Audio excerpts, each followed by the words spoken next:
suddenly makes me want to murder people.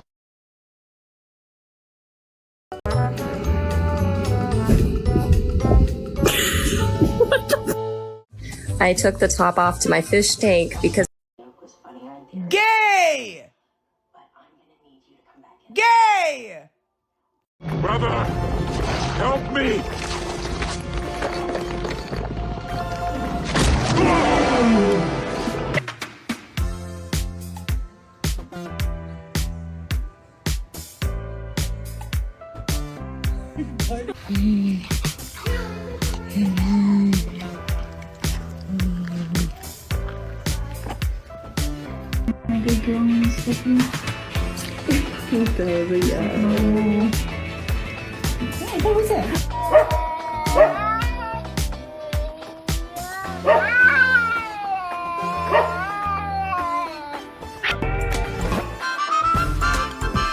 When you're relaxing and suddenly remember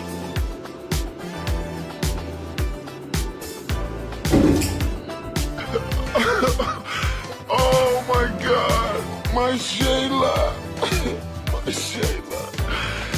he keeps jumping up there. So we're gonna see if he messes up.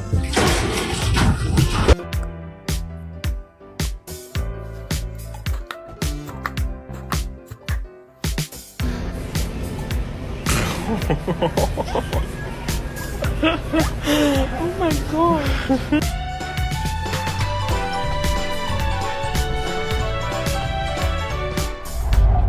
You're not going to eat it.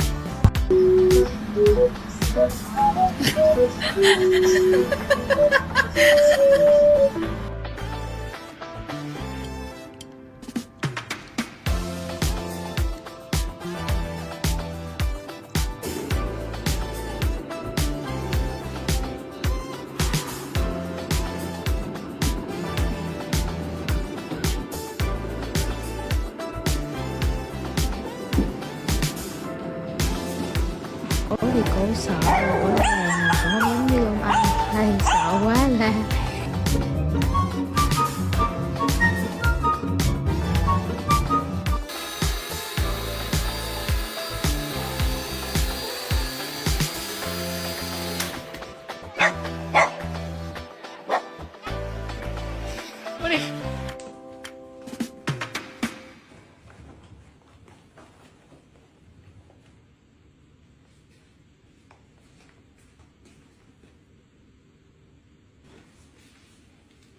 He's happy for me. He's happy for... Look, he's happy.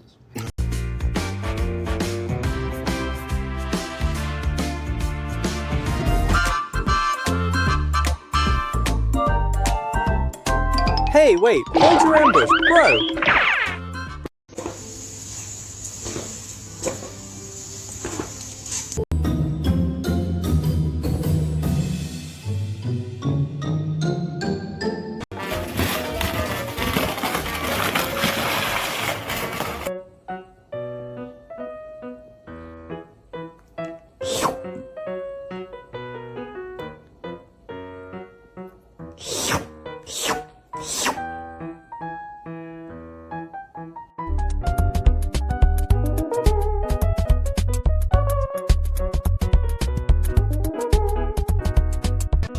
This is how Icelandic horses have fun.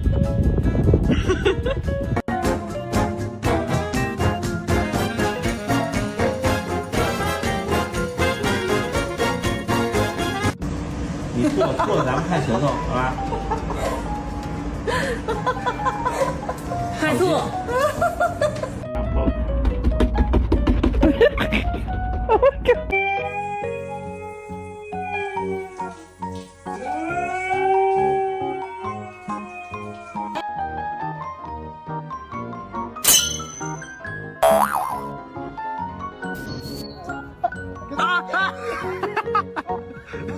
เป็นการฉีดวัคซีนเข็มที่ 2 ของฟินนะคะจนตอนหลังหมอต้องให้พยาบาลมา 2-3 คน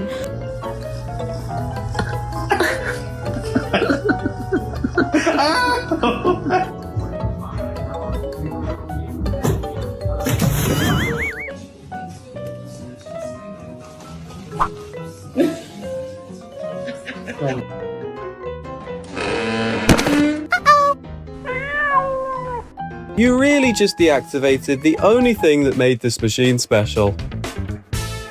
Waiting the vet to help him. Pulinho, não vai doer. Tio promete, tá? Please come here. Please come here. Shh. Shh. Shh. Come here. Come here. Come here. Shh. Come here.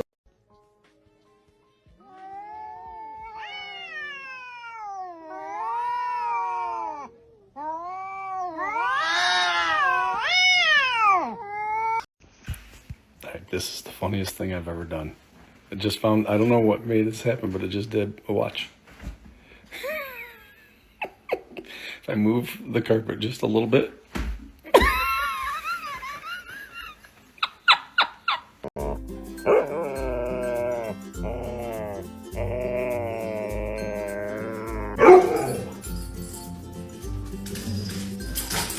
Oh my god!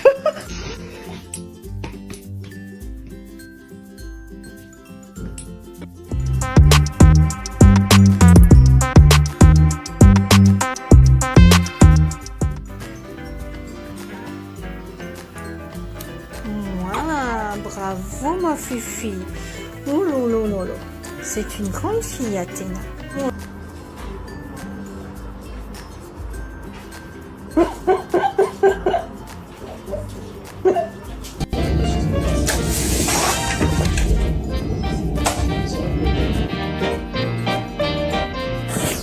Winnie!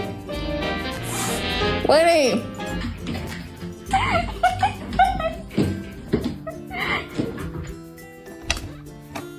Hi. Are we hungry?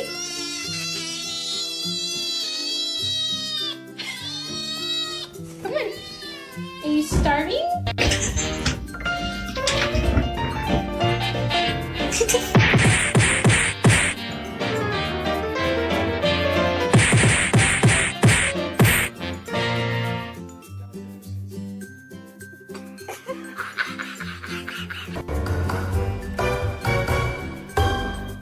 Stop! I'm just eating. I'm just trying to eat.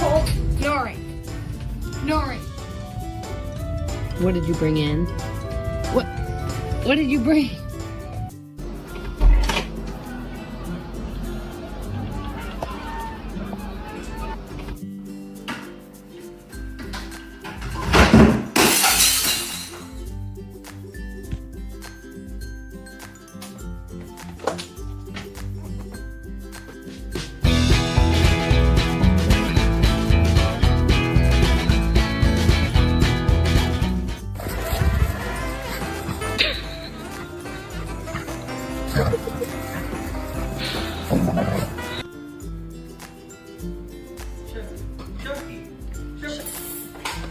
Damn it, Chucky!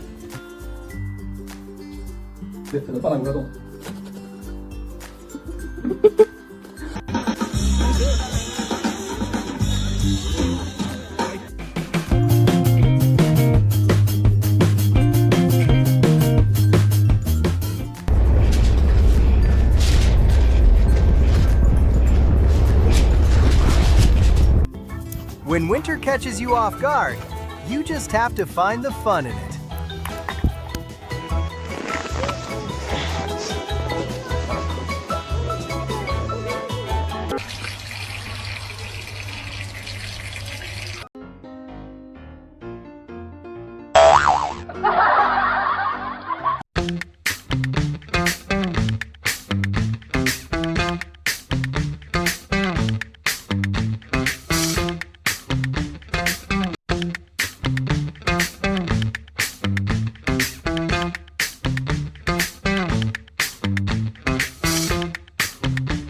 Hello everyone.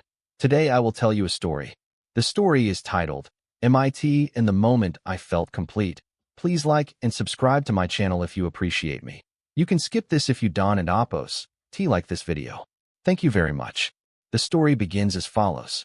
The morning began the way most mornings do in our small home, without any grand plans, without any loud sounds, and without any particular sense of importance. Sunlight slipped gently through the curtains, landing on the floor in thin golden lines.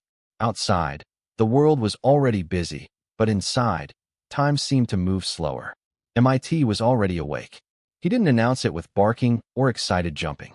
MIT never did. Instead, he followed his usual routine, lifting his head slightly from his favorite spot near the window, stretching one paw forward, then placing it carefully back under his chest. His eyes were half open, soft and calm, watching me without urgency. I hadn't noticed him at first. I was still sitting on the edge of the bed, staring at nothing in particular, thinking about tasks I hadn't finished and worries that felt heavier than they should have. My phone buzzed once with a notification, and I sighed without realizing it. That sigh was enough. MIT stood up quietly and walked toward me, his nails making small tapping sounds on the floor. He stopped just close enough for his presence to be felt, but not so close that it demanded attention. Then he sat down and looked up at me, his head tilted slightly to one side, ears relaxed. There was no question in his eyes, no concern about schedules or unfinished work, only awareness. I reached down and rested my hand on his head. His fur was warm, familiar, and smelled faintly of sunlight and the soap I used after his last bath. MIT closed his eyes immediately, leaning gently into my hand, as if this moment had been waiting for both of us. The room felt fuller then. Nothing had changed in the world outside. The clock still ticked. The phone still lay face down beside me. But something inside the room, and inside me, shifted. It wasn't happiness in a loud sense. It was something quieter, deeper. It was enough. MIT has always lived in the small moments. He doesn't wait for special occasions. He doesn't need exciting places or new toys to feel content. His happiness is built from tiny, ordinary pieces of the day, pieces that are easy for humans to overlook. Later that afternoon, I sat at my desk, trying to focus on work. The screen glowed brightly, filled with words and numbers that demanded attention. MIT lay under the desk, curled up near my feet, his body rising and falling with slow, steady breaths. Every so often, he shifted slightly, adjusting his position as if checking that he was still close enough. Once, his tail brushed against my ankle. I looked down instinctively, and our eyes met for just a second. He didn't move. He didn't wag his tail. He simply looked at me, calm and certain, then rested his chin back on the floor. That simple glance reminded me to breathe. When the afternoon light grew softer, we went for our usual walk. The path was the same as always, the familiar street, the same trees, the same small park at the corner. MIT walked beside me, not pulling the leash, not rushing ahead. He stopped often to sniff the ground, examining the world with careful attention, as if every scent told a story worth reading slowly. I used to feel impatient during these walks. I used to think about time, about getting somewhere faster. But walking with MIT changed that. He taught me that moving slowly doesn't mean wasting time. Sometimes, it means finally being present. A leaf fell from a tree, landing near his paws. MIT paused, looked at it seriously, then gently tapped it with his nose. Satisfied, he continued walking. I laughed quietly. It wasn't a big laugh, just a soft one. But in that moment, I realized something important. I wasn't waiting for the day to end. I wasn't wishing for something more. I was already inside the day, fully, completely. I was full, not with achievements or excitement, but with calm. That evening, the sky turned pale orange as the sun began to set. The house grew quieter, wrapped in the gentle sounds of night. I sat on the floor, leaning against the couch, feeling tired in the best way, a tiredness that comes from being present rather than overwhelmed. MIT lay beside me, his body stretched out comfortably, one paw resting lightly against my leg. His breathing was slow, peaceful. Every now and then, his ears twitched in response to a distant sound, but he didn't open his eyes. I watched him for a long time. I thought about how little MIT actually needs. A safe place to sleep, food, water, walks, gentle words, a hand on his head. In return, he offers something humans often forget how to give: unconditional presence. MIT doesn't ask who I am when I'm successful or productive. He doesn't care if I've had a good day or a bad one. He doesn't measure my worth by what I've achieved. He simply stays. And in that staying, he teaches. As the room darkened, I felt something settle inside my chest. A realization, clear and quiet. I didn't need more at that moment. I didn't need to be elsewhere. I didn't need to become someone different. I had a warm room, a tired body, and a dog who trusted me completely. That was enough. MIT taught me that feeling complete doesn't come from having more. It comes from noticing what is already there. In modern life, we are often taught to chase bigger goals, faster results, and constant improvement. But animals like MIT live differently. They live in the present, where attention is a form of love and presence is a form of care. From MIT, I learned that relationships between humans and animals are not about ownership, but about shared life. When we slow down enough to truly observe them, we realize they are not just companions, they are teachers. They show us patience, consistency, and emotional honesty without words. In our daily lives, we can apply this lesson by practicing mindful presence. Put your phone down when you are with those you love. Take walks without rushing. Notice small routines and find comfort in them. Care for animals with responsibility and empathy, understanding that their well-being depends on our choices. Most importantly, remember that kindness does not have to be loud or dramatic to matter. Sometimes, it is as simple as staying, listening, and offering warmth. When humans and animals meet each other in mutual respect and care, both learn how to feel whole, together.